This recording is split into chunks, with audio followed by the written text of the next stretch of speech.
Case നമ്മൾ ഇന്നത്തെ ഒരു വീഡിയോയിൽ സംസാരിക്കാനായിട്ട് പോകുന്നത് ഇന്നലെ നടന്ന ഓസ്ട്രേലിയയും ഇന്ത്യയും തമ്മിൽ നടന്ന മത്സരം ഉണ്ടല്ലോ. അപ്പം ഈ ഒരു മത്സരത്തിൽ രണ്ട് താരങ്ങളെ പറ്റിയിട്ട് എനിക്ക് ചില കാര്യങ്ങളൊന്ന് സംസാരിക്കണമെന്ന് തോന്നി.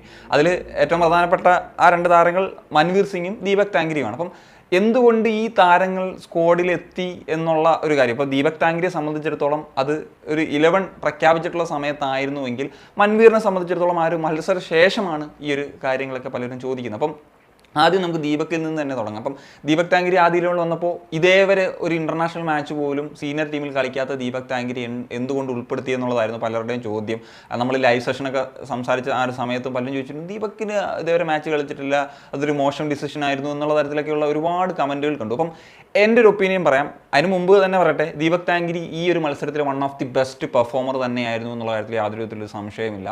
ആൻഡ് ദീപക് ടാങ്കരിയെ കോച്ച് ഉൾപ്പെടുത്തിയിട്ടുള്ള ഒരു കാര്യത്തിലേക്ക് വരുമ്പോൾ നമുക്ക് ഒരു 2 ഡിഫൻസീവ് മിഡ്ഫീൽഡേഴ്സിന് ഈ ഒരു മത്സരത്തിൽ ആവശ്യമുണ്ടായിരുന്നു. കാരണം ഓസ്ട്രേലിയ പോലുള്ള ടീമിനെതിരെ കളിക്കുന്ന സമയത്ത്, പ്രത്യേകിച്ച് ഇപ്പം അപ്പുയയിലേക്ക് വരുന്ന സമയത്ത് അദ്ദേഹം ഒരു നല്ലൊരു ടെക്നിക്കാലിറ്റി ഉള്ളൊരു പ്ലെയർ ആണ് എന്നുള്ളത് അറിയാം. അദ്ദേഹത്തിന് ബോൾ പ്രോഗ്രസ് ചെയ്യാനുള്ള കഴിവുണ്ടെന്നൊക്കെ ഉള്ളത് അറിയാം. പക്ഷേ ദീപക്കിലേക്ക് വരുമ്പോഴത്തേക്ക് ഈ പറഞ്ഞ പോലെ ആ ഒരു ഡേർട്ടി വർക്ക് ചെയ്യാനും ആ ഒരു ഡിസ്ട്രക്ടർ റോളിലാണെങ്കിലും ഓൺ ദ ബോൾ ആണെങ്കിലും ഒക്കെ അദ്ദേഹത്തിന് ആ ഒരു കേപ്പബിലിറ്റി ഉണ്ട് എന്നുള്ളതാണ്. ഡിഫൻസിന് നന്നായിട്ട് സപ്പോർട്ട് ചെയ്യാൻ പറ്റുന്ന ഒരു ഡിഫൻസീവ് മിഡ്ഫീൽഡർ അല്ലെങ്കിൽ ഒരു മിഡ്ഫീൽഡർ ആണ് എന്നുള്ളതാണ്. അപ്പം ആ ഒരു പാർട്ട് അദ്ദേഹത്തിന് നന്നായിട്ട് ചെയ്യാൻ കഴിയും എന്നുള്ളൊരു പ്രതീക്ഷ തന്നെയാണ് സ്റ്റിമാച്ച് അദ്ദേഹത്തെ ഉൾപ്പെടുത്തിയത്. സ്റ്റിമാച്ച് തന്നെ പറഞ്ഞിരുന്നു ട്രെയിനിങ്ങിലെ ഒരു വൺ ഓഫ് ദി ബെസ്റ്റ് മിഡ്ഫീൽഡറാണ് ദീപക്. അതുകൊണ്ട് തന്നെ ആണ് അദ്ദേഹത്തിന് ആലോചിക്കുക, ഇതേവരെ സീനിയർ ടീമിൽ മത്സരം കളിക്കാത്ത താരം അദ്ദേഹത്തിൻ്റെ ഒരു ആദ്യ മത്സരം ഓസ്ട്രേലിയ പോലുള്ള ഒരു ടോപ്പ് കൺട്രിക്കെതിരെ കളിക്കാൻ സാധിച്ചു, അവിടെ നന്നായിട്ട് പെർഫോം ചെയ്യാൻ സാധിച്ചു എന്ന് പറഞ്ഞാൽ അദ്ദേഹത്തിൻ്റെ കരിയറിൽ തന്നെ അതൊരു ബൂസ്റ്റാണ്. ഇനി കോച്ച് ഈ ഒരു താരത്തെ പരിഗണിക്കാനുള്ള സാധ്യതകൾ കൂടുതലാണെന്നുള്ളതാണ്. പിന്നെ മറ്റൊരു കാര്യം എന്ന് വെച്ച് കഴിഞ്ഞാൽ ഇപ്പം നമുക്ക് ജീക്സനും അല്ലെങ്കിൽ പല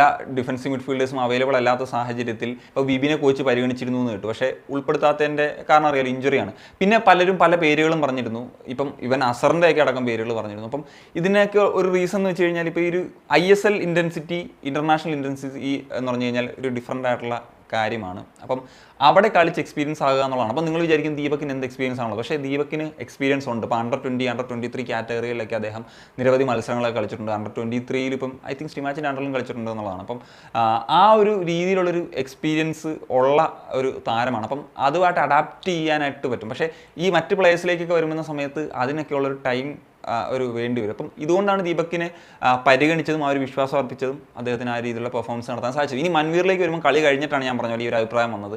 പക്ഷേ മൻവീറിനെ പറ്റിയുള്ളൊരു അഭിപ്രായം അദ്ദേഹത്തിന് ഒരു അറ്റാക്കിംഗ് കോൺട്രിബ്യൂഷൻ ഇല്ല എന്നുള്ളതാണ്. പക്ഷേ മൻവീറിനെ ഉൾപ്പെടുത്തിയതിൻ്റെ റീസൺ വളരെ വ്യക്തമാണ്. ഓസ്ട്രേലിയ പോലെതിരെ അവർ ഏറ്റവും ഫിസിക്കലായിട്ട് കളിക്കുന്ന ടീമാണ്. അവർക്കെതിരെ ഫിസിക്കലി തീർച്ചയായിട്ടും മൻവീറിന് പിടിച്ചു നിൽക്കാൻ സാധിച്ചിട്ടുണ്ട് എന്നുള്ളത് തന്നെയാണ് ഈ ഒരു മത്സരത്തിൻ്റെ മൻവീറിന് ഉൾപ്പെടുത്തേണ്ടതായിട്ടുള്ളൊരു കാരണം എന്ന് പറയുന്നത്. ശരിയാണ്, അദ്ദേഹത്തിന് ആ പറഞ്ഞ പോലെ അറ്റാക്കിംഗ് കോൺട്രിബ്യൂഷൻ വൈസ് നോക്കുകയാണെന്നുണ്ടെങ്കിൽ അത്രമേൽ വന്നിട്ടില്ല. പക്ഷേ നമുക്ക് അതല്ലാത്തൊരു അറ്റാക്കിംഗ് കോൺട്രിബ്യൂഷന് വേണ്ടിയുള്ള ഒരു പ്ലെയർ ഉൾപ്പെടുത്തിയിരുന്നെങ്കിൽ നമുക്ക് രണ്ടും ഇല്ലാതായി പോകുന്നൊരു സാഹചര്യത്തിലേക്ക് പോയേനെ എന്നുള്ളതാണ് പേഴ്സണലി എനിക്ക് ഫീൽ ചെയ്യുന്നത്.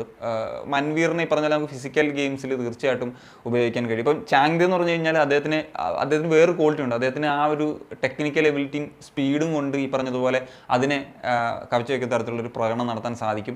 അതുകൊണ്ടാണ് ഒരിക്കലും ചാങ്ദെ ഒഴിവാക്കാത്തത്.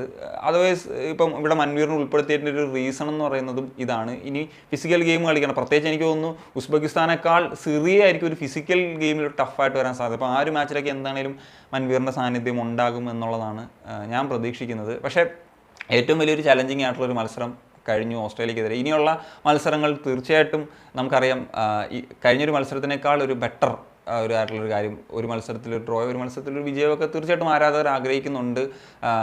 സോ അത് സംഭവിക്കുമോ എന്നുള്ളത് നമുക്ക് കാത്തിരുന്ന് തന്നെയാണ്. അതിനെപ്പറ്റിയൊക്കെ നമുക്ക് ഡിസ്കസ് ചെയ്യാം. തീർച്ചയായിട്ടും ഞാൻ വീഡിയോയിൽ ഈ രണ്ട് താരങ്ങളെ പറ്റി സ്പെസിഫിക് ആയിട്ടും സംസാരിക്കുക എന്നുള്ളതാണ് ഉദ്ദേശം. അപ്പം നിങ്ങളുടെ ഒപ്പീനിയൻസ് ഉറപ്പായിട്ടും കമ്പോസ് ചെയ്യാൻ വരികയാണ്.